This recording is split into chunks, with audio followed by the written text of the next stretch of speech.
I know somebody who's got an inside connection there, and that person confirmed for me that's exactly where they were.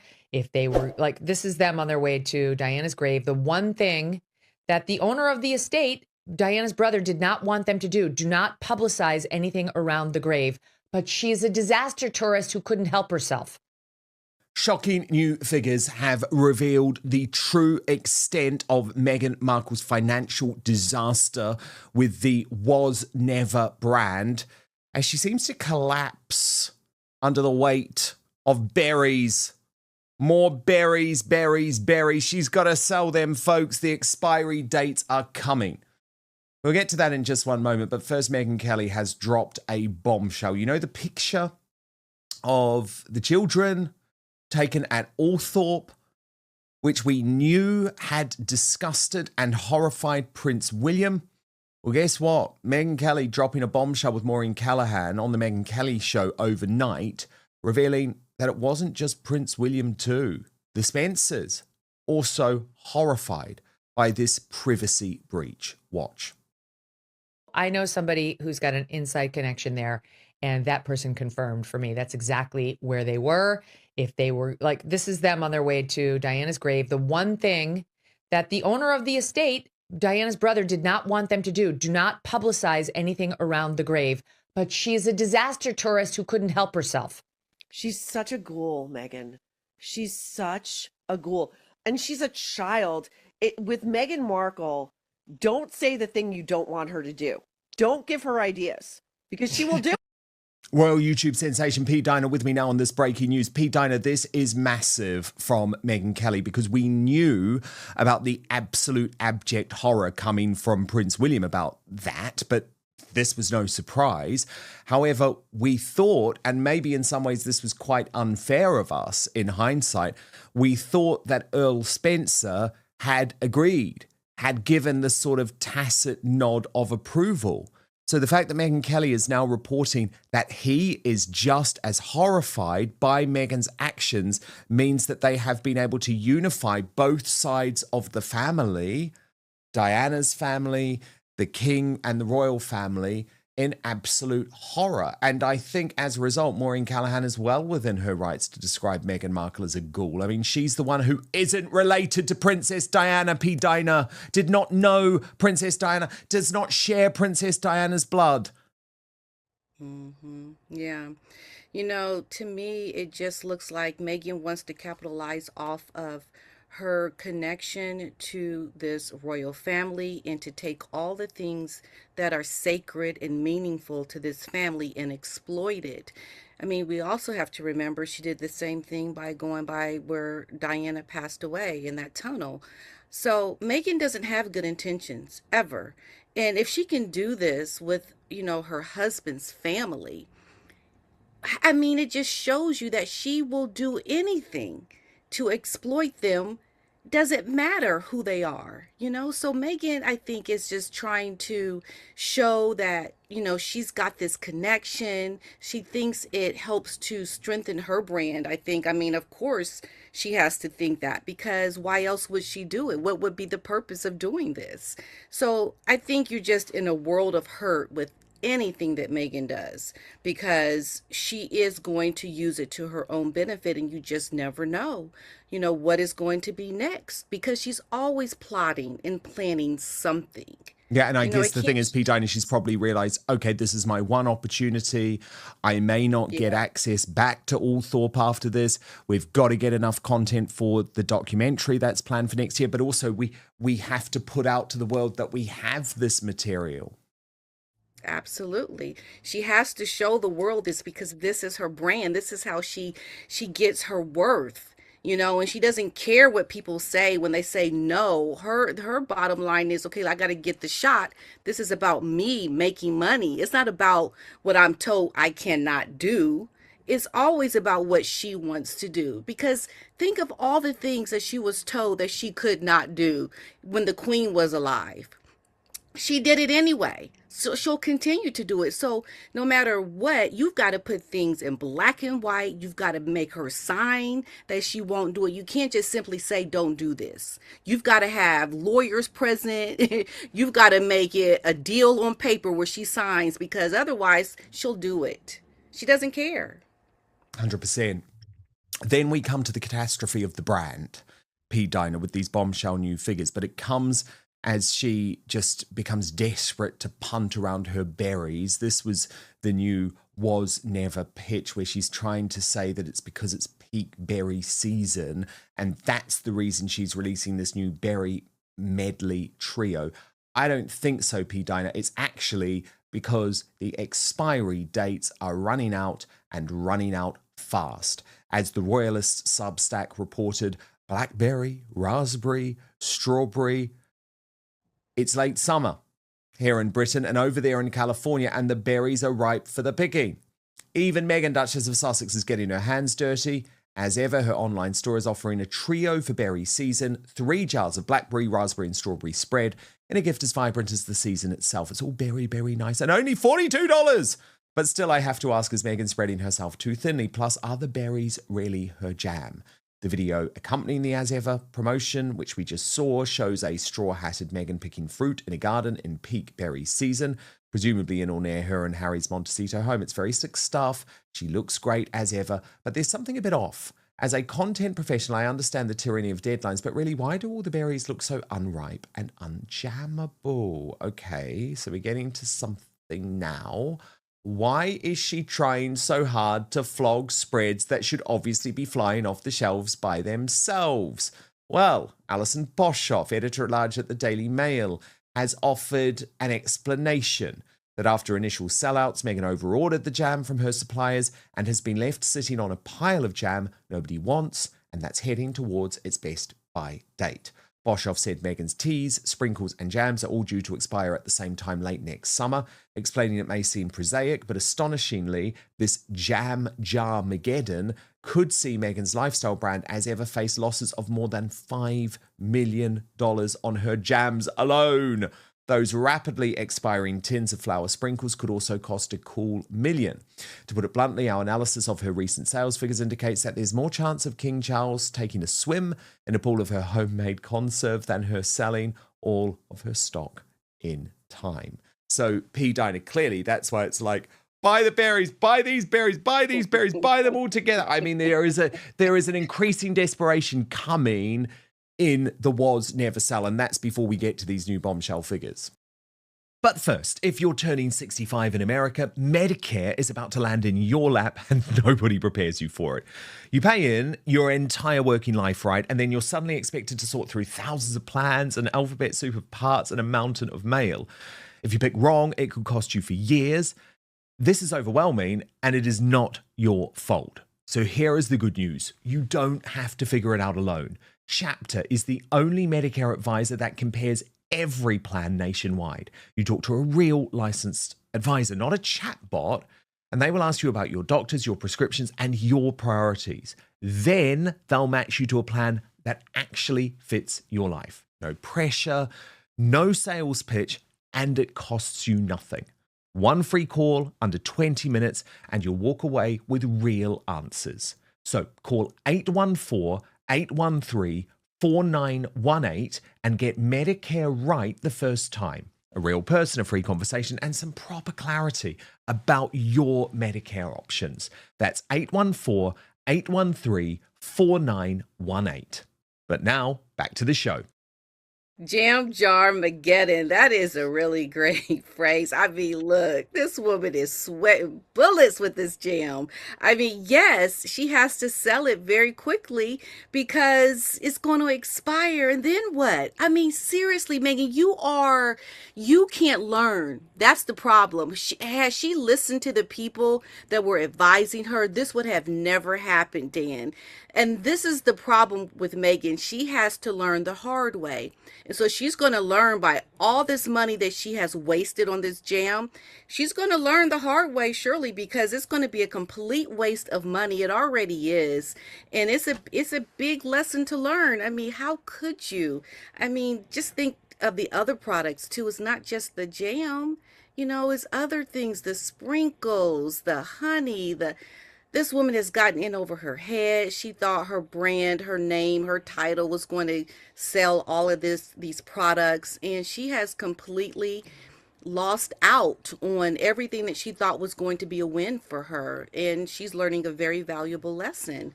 I don't know, what do you do now at this point, because these things do not last for a long time on the shelves. So she's in a world of hurt, I would say, Dan, right Well, now. especially P. Dinah, given that Newsweek has now crunched the figures again and the statistics of her website, which remember is the only way that she sells her product, proves that there is no way that she is going to shift this stock. So this is some good work. I keep crediting him when he's doing this empirical evidence stuff. It's Jack Royston, the royal editor at Newsweek, who writes that Meghan Markle's as ever web traffic compared to royal websites. And the sort of positive, but it's not really, but let me just take you through all the figures, P. Dinah, is that the online shop gets more visits than King Charles's Highgrove Gardens shop, but significantly less than the royal family's main website. Now, no sales data has ever been released, complicating efforts to judge the relative success of the business. And an as ever spokesperson, translation Meghan, has really hit out at this because she doesn't like us actually looking at the data, P. Dinah. So this is what Meghan has said on the record. Comparing as ever's website traffic with royal websites is probably not an especially meaningful comparison. As ever is a consumer business where the more relevant measures are customers, repeat purchases, and sales rather than raw website visits. Traffic naturally rises around launches and then settles as the initial curiosity subsides. The focus is on building a sustainable brand and loyal customer base, not chasing page views. Now, the reason I've taken that approach, P. Dinah, is because in July, as ever recorded its lowest monthly web traffic of 2026 with 126,655 visits. Now, that is down from 268,000 in January, a decline of 53%. They may not want this out there, but that likely means sales have also declined 50%, if you see what I mean. Since January, visits have dropped in all but 1 month. Its 6-month average was 176,677 visits. All her social media traffic comes from Instagram, Royston reports, where both Meghan and As Ever as a company have accounts. Social traffic made up 3.34% of total traffic. As Ever currently ships only within the United States, and 31% of its July visits came from the US, totaling just under 40,000 visits. Around 26% were returning visitors, while 74% were new to the site. During the past 6 months, the site has posted both higher and lower proportions of returning visitors. The highest was February, when the figure was 47%. The lowest was June at 21%. The 6-month average was 31%. Now, the royals do not sell through their official royal.uk domain, so it offers no insight into Meghan's commercial performance. The royals also do not particularly need visitors to their website. However, it provides an interesting point of comparison because it reflects the reach of the monarchy as an institution. The official royal website was visited 730,628 times in July, with a 6-month average of 696,867 visits. That is significantly higher than As Ever's traffic, but not beyond the range achieved by major celebrity brands. In fact, Gwyneth Paltrow's Goop had 749,179 visits in July, with a 6-month average of 825,387 visits.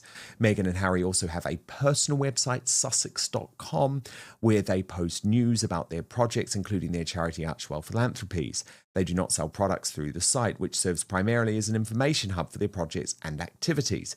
It is not a like-for-like comparison with As Ever, but it does offer some insight into the size of the audience interested in simply finding out about the couple and their activities. And guess what? It's not good news. The Sussex website visited just 71,184 times in July, with a 6-month average of 69,235 visits, some way below As Ever. Now, Pete Dinah, I do appreciate I've just given you a glut of information, but for me, the most important statistic, Pete Dinah, is this, okay? It is the fact that in July, there were only 40,000 visitors to the site from the USA. So that's not 40,000 sales, P. Diner. That's 40,000 potential customers going to the website. This woman has $5 million worth of stock to sell. I mean, you understand what I'm saying, right? With 40,000 visits, a tiny proportion of them will actually turn into one-time customers, let alone returning customers. The reason I think it's good that Jack Royston has done this empirical evidence and why I've spelt it all out is because effectively it's painting a picture, P. Diner, of a business in deep, deep doo-doo. The latest bombshells from Harry and Meghan that the Montecito Mafia and the rest of the media are desperate to hide. Subscribe right now for the real story with zero spin and zero censorship. Absolutely. And you look at it and it just, to me, it just shows you how big Meghan's narcissism is. It really paints that picture because when you look at the royal brand, you look at people like Gwyneth, these are brands that have been around for years. There's a whole history behind it. Years of cultivating people that are supporters of these different brands. Meghan is very new in what she has done here with her marriage and becoming a royal, by marriage. So it just shows you how she was so full of herself to think she could be new to the world and be able to sell at the level of like the royal family and people like Gwyneth, because she's been doing well for years, but she's got a whole successful career of her acting and winning awards and Oscar, and it's like it just paints the picture that people really need to understand, especially the people that support her. Because you can look at these statistics and you can see that this is a woman that is in over her head, but that shows you how much she thinks of herself. It shows you how it's all about her and really nobody else, that she thought she could order all of this product and sell it and just it would be a win for her. It says so much about Meghan's mental state than anything to me. That's what it tells me. It paints a very clear picture of her narcissism. It really does. And another example of that, P. Diner, may have actually come at this David Foster gala, which has been such a disaster for her. The snubbing on the red carpet, then the decision to push Catherine McPhee out the way so that she could start this flirting of David Foster. But now a very odd revelation about what Meghan Markle said to a pregnant singer. And obviously this is particularly odd, P. Diner, given all of the question marks about Meghan Markle's own pregnancies. So this is a singer called Pia Toscanco. And the report is this: Prince Harry and Meghan Markle made a sweet impression at David Foster's 40th anniversary. This from page 6, by the way, in the New York Post. And I've spoken to the pregnant singer Pia Toscano, who told Page 6 about this touching moment between the Duchess of Sussex and her unborn baby. Toscano, who has worked with Foster since 2017, performed Feeling Good at the star-studded event. After, when she approached Harry and Meghan at the head table, Toscano tells us the As Ever creator touched her stomach, and the couple hugged her and offered congratulations. This is the most beautiful time of your life, Meghan told her. Toscano also recalled Gentleman Harry moving a chair for her. Now, what's very interesting to me about this, P. Diner, is I don't think Meghan Markle would have been particularly happy with a woman coming up, a stranger coming up and touching her bump during her pregnancies, if you see what I mean. Mm-hmm. Yeah.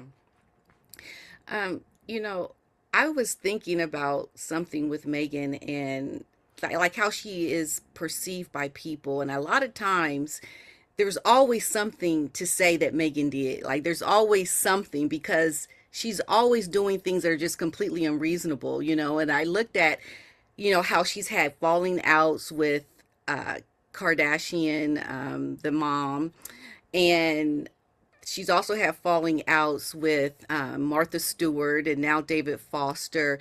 And it's almost like you come into contact with Meghan, and there is bound to be some kind of write-up about her behavior. You may find yourself in a big conflict like these three A-listers that I just mentioned, but you could also find yourself into something that's smaller like this, and just walk away completely like dumbfounded by this woman and who she is and what she does. She's supposed to be someone who is so highly elevated in her status, but yet she comes off so below that, so beneath what she's supposed to be. And to me, Meghan just is someone that is making such a mark on history in such a wrong way. I mean, I just think it's very sad. It really is, because she has so much potential and she's thrown it all away, essentially, you know? But that's how I see Meghan, and I think it just is going to continue with her because so much is still coming out about her, and, you know, her relationship with Harry, the things that are going on with the royal family. It just seems to be a big soap opera, everything with her. You know what I mean? Totally.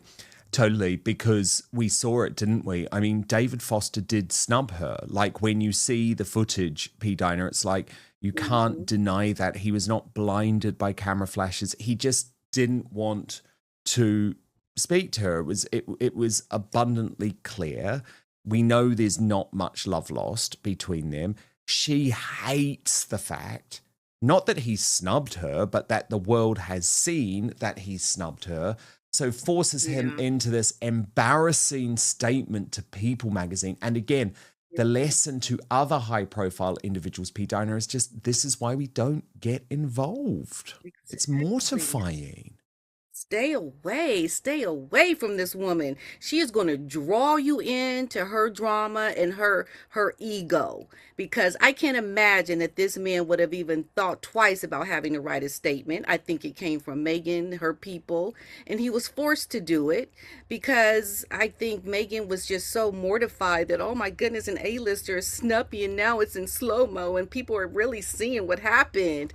You know, I mean, come on, Meghan. Like, she is nothing but trouble because people can't, I think David in this moment, he can't help but feel the way he feels, because I think he sees how Meghan treats Harry.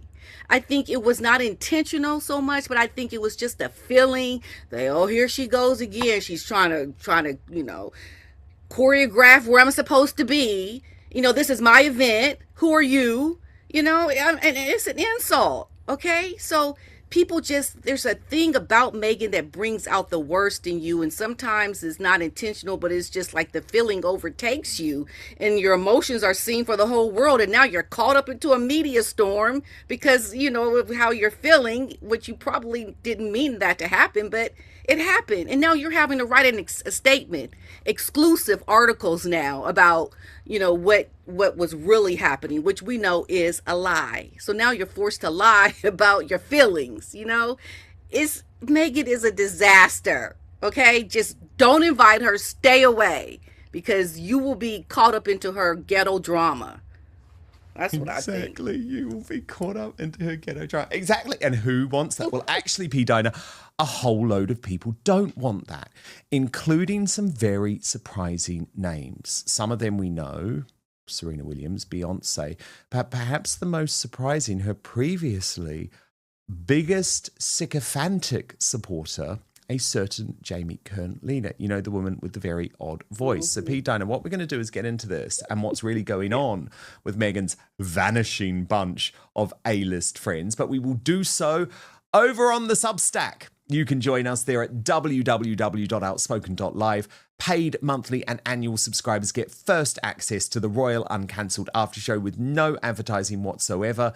You get to watch the full show. You also get to communicate with me, message me directly in there. But the bigger point is, Substack is a free speech platform. It keeps me totally independent, outside of the Royal Rota, outside of the mainstream media. I really believe in this platform because we're not safe in other domains when big tech is involved. So I really would love you to join the community. You can, of course, completely subscribe for free as well at www.outspoken.live. Dan Wotton Outspoken is your no spin, no bias, no censorship outlet for independent news. We have no big tech backing or billionaires pulling my strings, but that does mean I need your